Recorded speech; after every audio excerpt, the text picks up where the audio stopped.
Mes frères et sœurs, bonjour. J'aimerais aujourd'hui vous parler de la délivrance des maris et femmes de nuit. On appelle cela esprit succube et esprit incube. En fait, c'est un phénomène mal connu.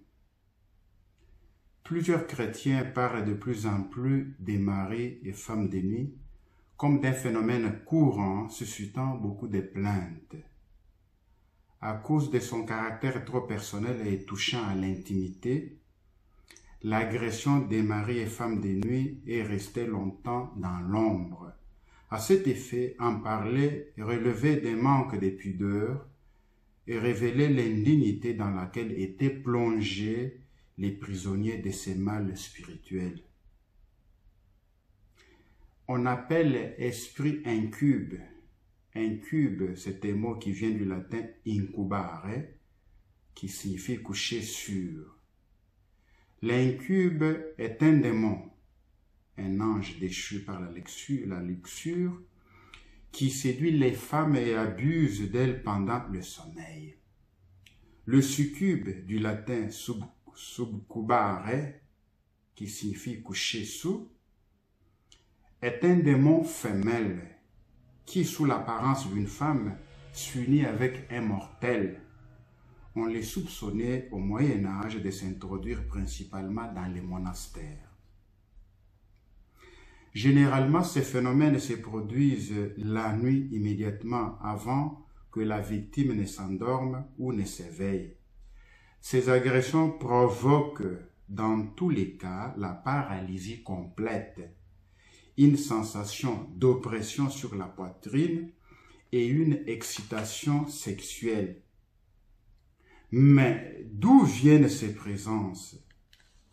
Ce sont des démons et des sorcières qui nous attaquent pendant notre sommeil.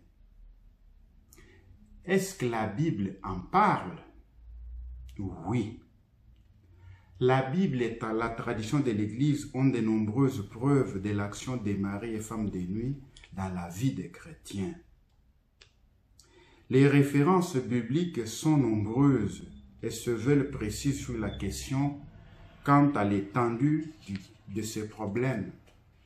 Le livre de Tobie nous éclaire sur la présence d'un esprit qui tue tous les maris de Sarah. Tobie chapitre 3. Chassés par l'archange Raphaël, Tobie et Sarah peuvent alors se marier sans danger. Nous pouvons aussi lire Genèse chapitre 6 du 1er au 6e verset. Quand les hommes commencèrent à se multiplier sur la terre et qu'ils eurent des filles et les filles des dieux s'aperçurent que les filles des hommes étaient belles, ils prirent pour eux des femmes parmi toutes celles qu'ils avaient distinguées. Alors le Seigneur dit, « Mon souffle n'habitera pas indéfiniment dans l'homme. Celui-ci s'égare, il n'est qu'un être de chair. Sa vie ne durera que 120 ans. » En ces jours-là, et même plus tard, il y avait des géants sur la terre. Les fils des dieux s'approchaient des filles des hommes, et elles en avaient des enfants. Ce sont les héros du temps des jadis, des hommes de renom. La Bible dit que le Fils des dieux, donc les anges, et les filles des hommes, se sont mariés. C'est une abomination. Et les enfants qui naissaient étaient des géants qui ont introduit la méchanceté très forte dans le monde. Nous pouvons également lire Job, chapitre 1, au 6e verset. Les jours où le Fils des dieux se rendait à l'audience du Seigneur, Satan, l'adversaire, lui aussi, vint parmi eux. Des anges, des esprits ont contracté des mariages avec les hommes physiques pour détruire, arrêter le plan des dieux. C'est de la méchanceté. Jude, premier chapitre, du 6e au 7e verset.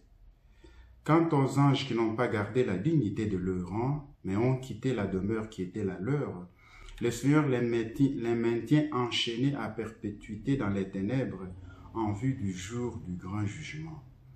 Il en va de même pour Sodome et Gomorrhe et les villes d'alentour. Elles s'étaient livrées à la prostitution d'une manière semblable à ces anges-là, et elles étaient allées avec des êtres d'une autre nature.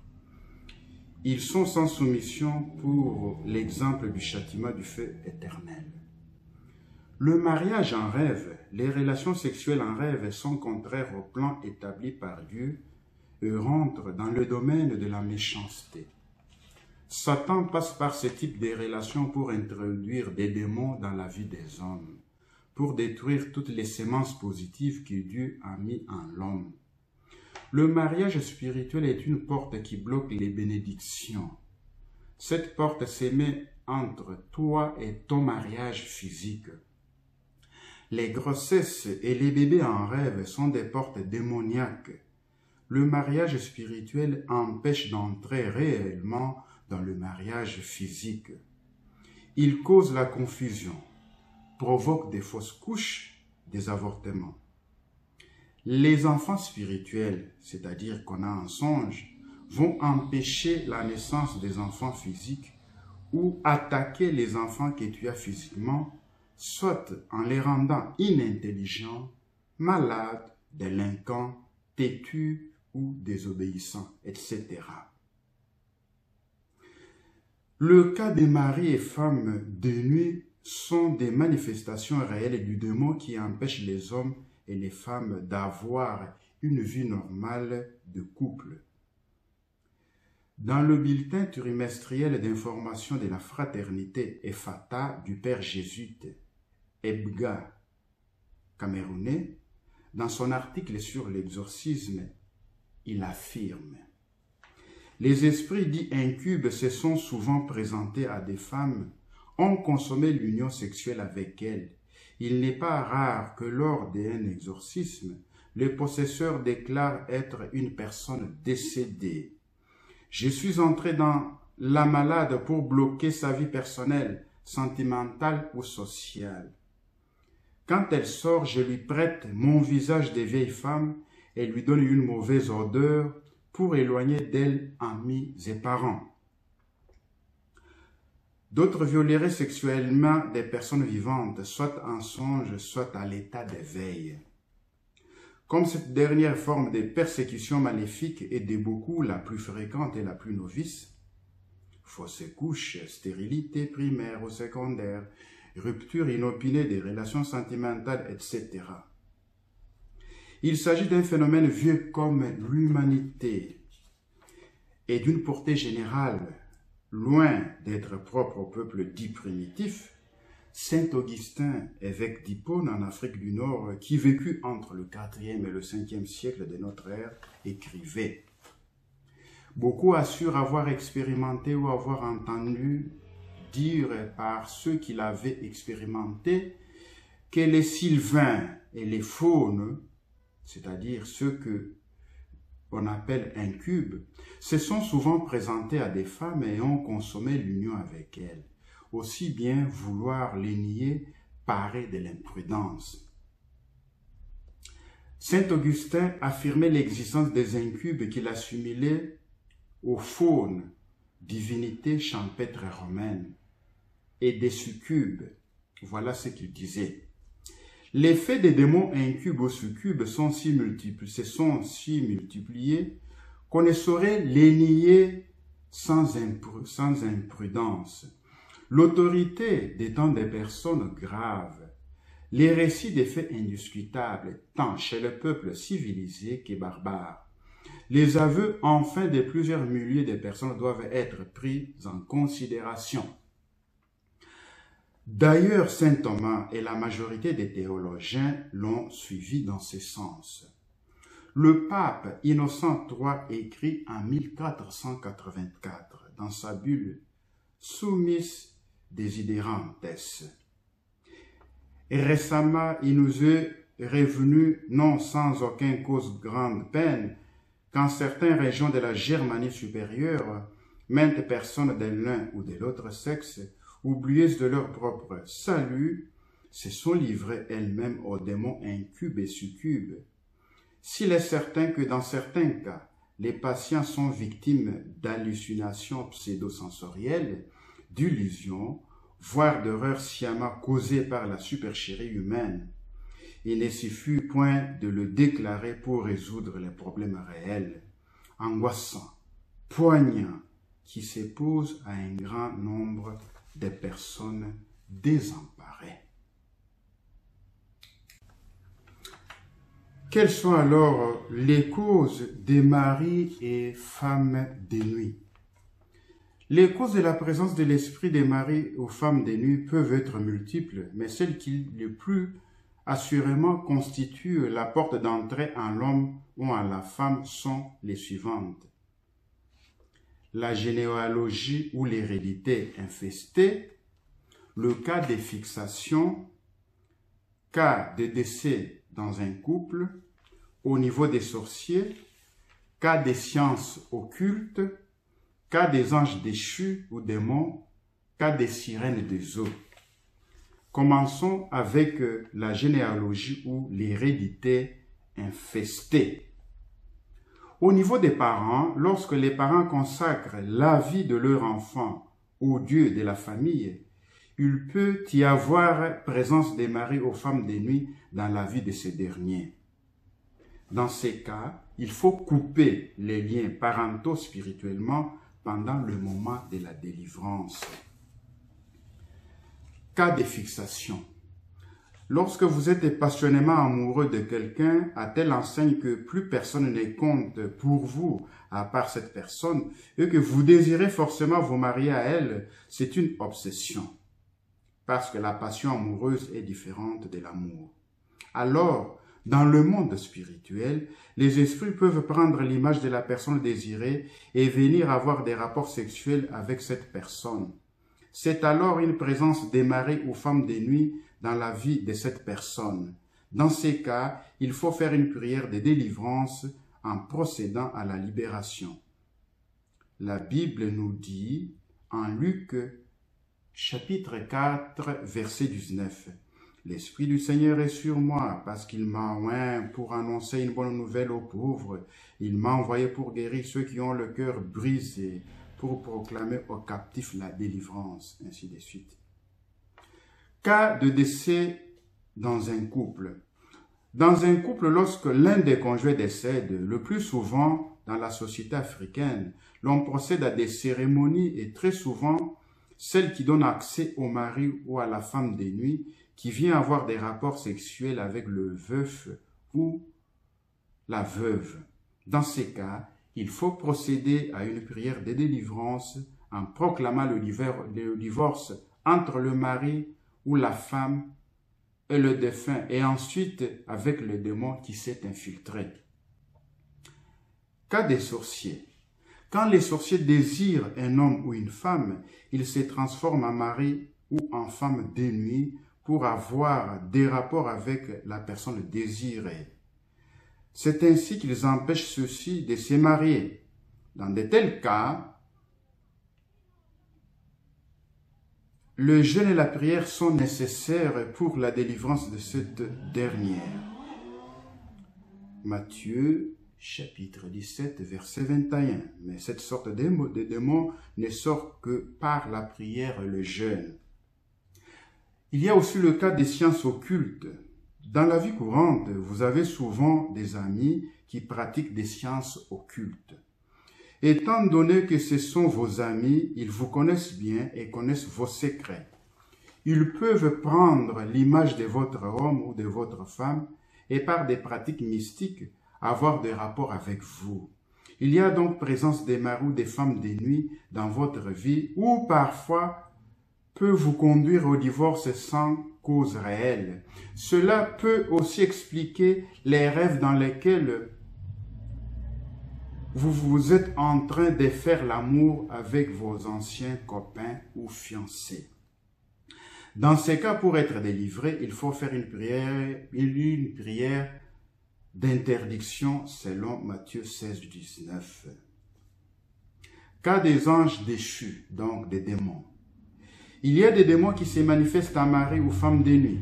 Lorsqu'une personne est possédée par ce genre de démons, tout ce qu'elle entreprend échoue et la maintient dans la pauvreté. Dans ces cas, il faut chasser le démon avec le nom de Jésus. Cas des sirènes des eaux. La sirène des eaux est une forme de démon des maris ou des femmes de nuit. Les promesses de mariage faites aux personnes possédées par ce genre de démons n'aboutissent jamais. Dans ces cas, il faut procéder à une prière de renoncement.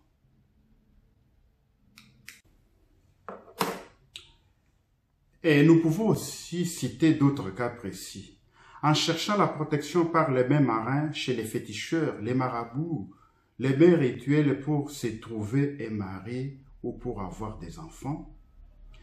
Et il y a aussi les rapports sexuels avant les mariages. Ils constituent aussi la porte d'entrée des esprits incubes ou succubes. Le rapport sexuel avec des hommes et femmes possédés par les esprits des eaux.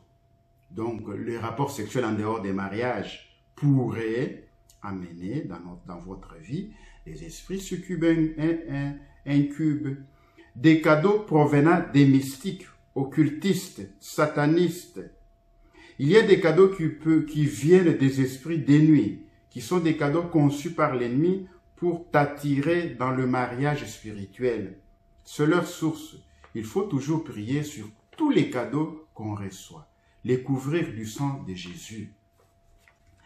Les échanges d'habits, même avec des gens proches, vous ne savez pas ce qu'ils vivent ou qu'ils n'osent pas vous dire. Il y a aussi les concubinages. Les concubinages pourraient être aussi une porte d'entrée des esprits succubes et incubes. La prostitution, l'inceste, les mèches que vous achetez là, vous dites c'est naturel. Est-ce que vous savez d'où ça vient? Qui les a portés? Quelle cérémonie on a fait en les coupant, en les amenant jusqu'à vous? Est-ce que la personne là est décédée? Ce sont les mèches d'un cadavre ou quoi? Et puis il y a aussi toute perversion sexuelle pourrait constituer la porte d'entrée dans votre vie des esprits succubes ou incubes, notamment la fornication, la pornographie, la masturbation, l'adultère, la zoophilie, la nécrophilie, la pédophilie, tout acte qui va contre le plan de Dieu pour le mariage. Il y a aussi toute forme de séduction, les friperies, bilamba bien combo. Vous ne savez pas d'où ça vient, qui a porté ça, tout ça, et même un sataniste pourrait avoir porté ces habits-là. L'héritage, il y a aussi, nous pouvons aussi citer l'héritage d'un sacerdoce satanique dans la famille. Peut-être ton grand-père, ta grand-mère était un grand prêtre sataniste, ou ton père. La naissance d'un concubinage ou d'un inceste, les coiffeurs, les coiffeuses peuvent communiquer aussi. Ces esprits peuvent causer des dégâts dans le couple qui finissent par se dire que le conjoint ne leur porte pas chance.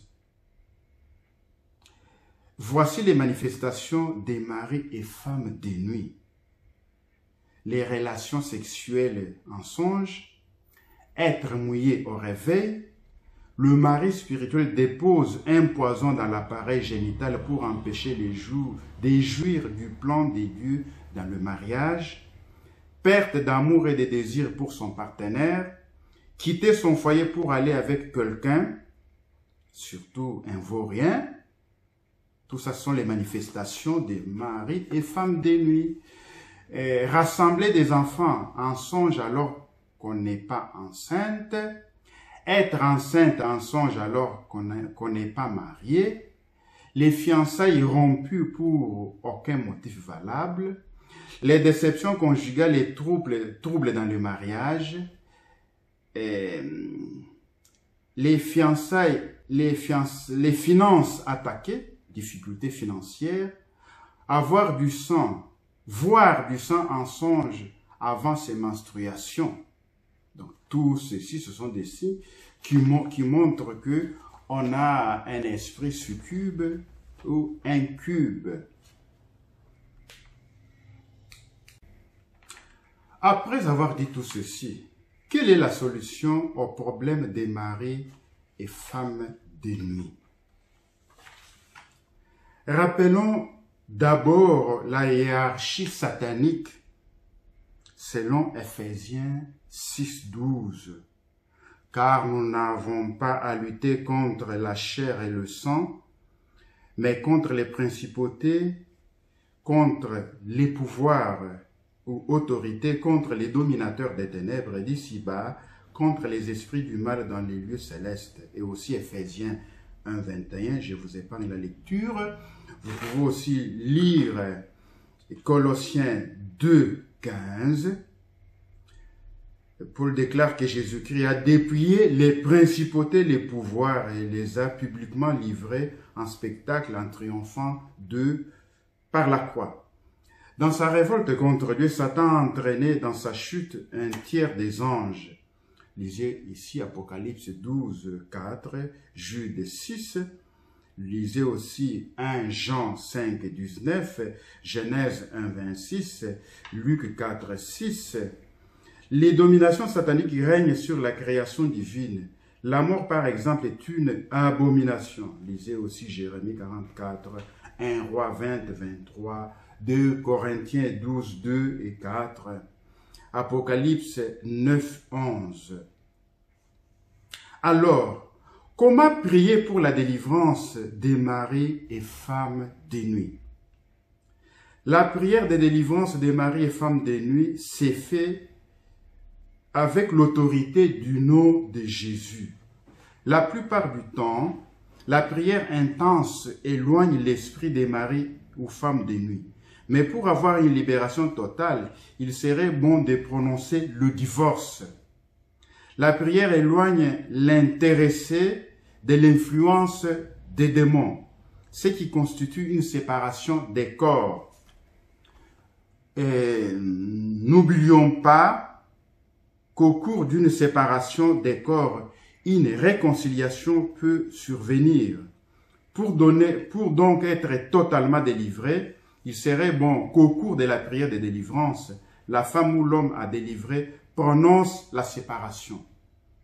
Voici un exemple de la prière de divorce. Ici, avant de prononcer cette prière, j'aimerais vous donner un témoignage. Il y a 4 ans, une fille originaire du Cameroun m'a contacté. Je l'ai aidé avec cette prière. Elle avait les manifestations, les signes des femmes, les signes que j'ai énumérés ici. Il y en avait quelques-uns. Elle avait un homme de nuit qui la dérangeait, qui bloquait son mariage.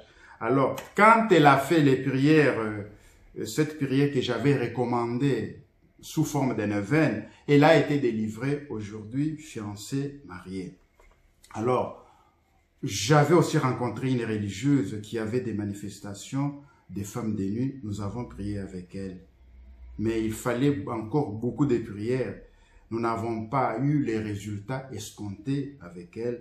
Et comme j'avais voyagé, on ne s'est plus rencontré. J'ai l'impression qu'elle continue à souffrir de mêmes problèmes. Alors, voici l'exemple de la prière de divorce.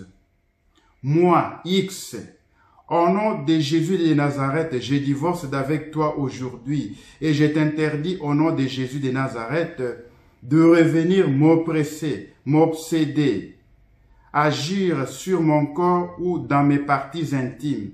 Je suis fille ou fils d'Abraham et j'ai la pleine victoire en Jésus-Christ. J'élis tout esprit de mari ou femme de nuit, tout esprit Asmodée et de Jézabel. Je prends autorité au nom de Jésus de Nazareth sur tout esprit anti-mariage. Je brise toute célébration des mariages, des pratiques avec l'esprit des maris ou des femmes de nuit. Je te commande, toi, esprit d'Asmodée, de Jézabel. Au nom de Jésus-Christ, d'aller au pied de la croix de notre Seigneur Jésus-Christ pour qu'il dispose de vous comme il se doit. J'invoque le sang de notre Seigneur Jésus-Christ sur tout mon corps et je suis libre. Merci Seigneur. Alors ici, je dois vous donner un conseil important. Ne faisons jamais une prière de délivrance dans une grande assemblée. Il faut faire cela dans un petit groupe, 4 ou 5 personnes, dans un endroit tranquille, car dans une grande assemblée, l'esprit mauvais passe de l'un à l'autre, il change d'appartement. On le chasse d'une personne, il tombe sur une autre. Si la personne n'y arrive pas, c'est qu'elle n'est pas encore totalement délivrée. Il faut alors demander à cette personne comment elle se sent après la prière. Donc, reprendre, donc, s'il est nécessaire, la prière d'autorité. Il n'y a pas de prière automatique ou magique. C'est la prière des fois au nom de Jésus, Seigneur, qui libère. Il n'y a donc pas de formule. Il faut se laisser inspirer par le Saint-Esprit. La prière de délivrance n'est pas un combat physique. N'est jamais taper, ni gifler ou humilier les patients. N'est jamais dénoncer quelqu'un, ni dire des noms d'éventuels sorciers. Respectez la personne qui est en face de vous. Le priant ou la... Voilà ce qu'il faut faire. Mes frères, mes sœurs, j'aimerais à ce niveau féliciter tous les confrères prêtres qui assurent la prière de délivrance pour leurs fidèles, qui prient pour leurs fidèles pour la délivrance, qui organisent des groupes de prière dans leur paroisse. J'aimerais saisir cette occasion pour inviter les confrères qui ne le font pas à le faire, de sorte que nos fidèles ne se déversent pas dans les sectes ou bien n'aillent pas faire des pratiques traditionnelles pour résoudre les problèmes existentiels qu'ils rencontrent dans la vie.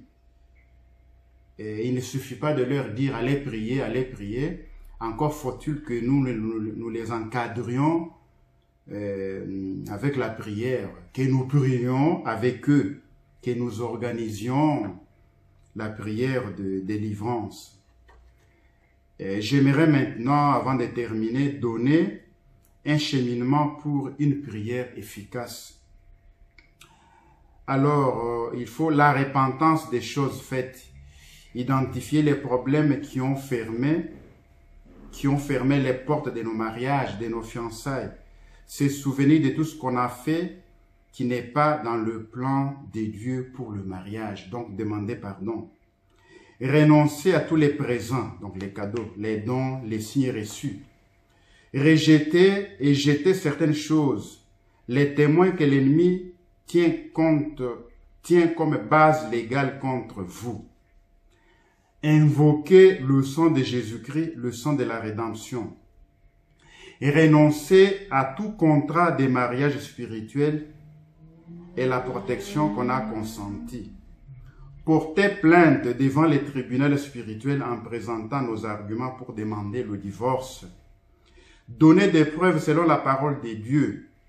Les esprits n'ont pas autorité, ne sont pas autorisés à se marier ni de vivre sur la terre.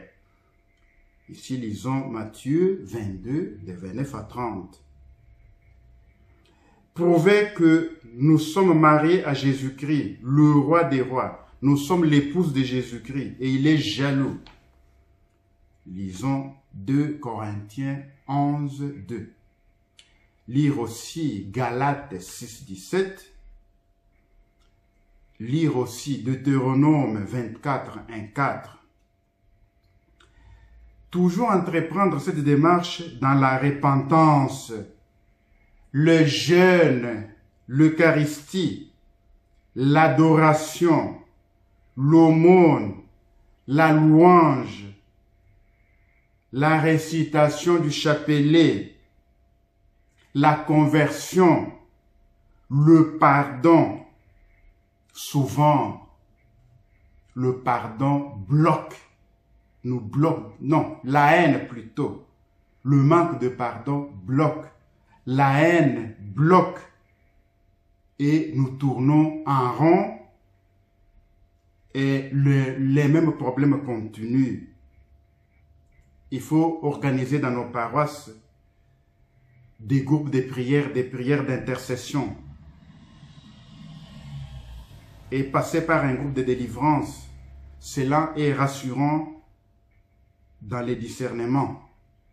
Et aussi introduire dans nos paroisses le renouveau charismatique ou le renouveau dans l'esprit.